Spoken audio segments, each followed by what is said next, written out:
சட்னி எப்படி அரைக்கிறதுன்னு பார்க்கலாம். அதுக்கு கொஞ்சமாக புதினா, ஒரு கைப்பிடி அளவுக்கு கொத்தமல்லி எடுத்துக்கோங்க. நல்லா கழுவிட்டு எடுத்துக்கோங்க. இது போக 1 டேபிள் ஸ்பூன் கடலைப்பருப்பு, உளுத்தப்பருப்பு, இஞ்சி, பூண்டு, மிளகாய் வத்தல்லாம் தேவை. ஒரு வடைச்சட்டியில் ஒரு 2 டேபிள் ஸ்பூன் ஆயில் விட்டு எண்ணெய் சூடானதும் 1 டேபிள் ஸ்பூன் அளவுக்கு கடலைப்பருப்பை அதில் போட்டு வதக்கிக்கோங்க.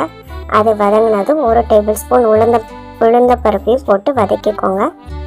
அது வதங்கினதும் ஒரு மிளகாய் வத்தல் உங்களோட காரத்துக்கு ஏற்ற நீங்கள் சேர்த்துக்கலாம். இன்னொரு மிளகாய் வத்தல் கூட காரம் அதிகமாக வேணால் சேர்த்துக்கோங்க. மிளகாய் வத்தலை கிள்ளி போட்டு வதக்கிக்கோங்க. இதோட இஞ்சி பூண்டு, ஒரு சின்ன துண்டு இஞ்சி, 2-3 பல்லு பூண்டையும் சேர்த்து வதக்கிக்கோங்க. நல்லா வதங்கினதும் ஒரு சில்லு அளவுக்கு தேங்காய், ஒரு 2 ஸ்பூன் அளவுக்குன்னு வச்சுக்கோங்க. தேங்காயும் போட்டு அதில் லைட்டாக வதக்கிக்கோங்க. தேங்காய் ரொம்ப வதங்கிடக்கூடாது, லேசாக அந்த ஹீட்லேயே வதங்கினா போதும். இதை தனியாக ஒரு பிளேட்டில் மாற்றிக்கோங்க.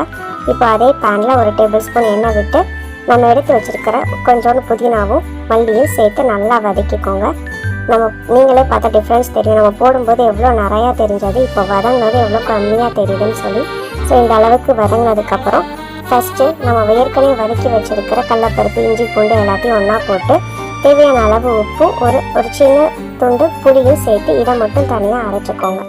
இதை கொஞ்சம் குறப்பாக அரைச்சதுக்கப்புறம் நம்ம வதக்கி வச்சுருக்கிற மல்லியும் போட்டு நல்லா தண்ணி விட்டு ஃபைன் பேஸ்ட்டாக அரைச்சிக்கோங்க. இப்போ நம்ம மல்லி சட்னி ரெடி ஆயிடுச்சு.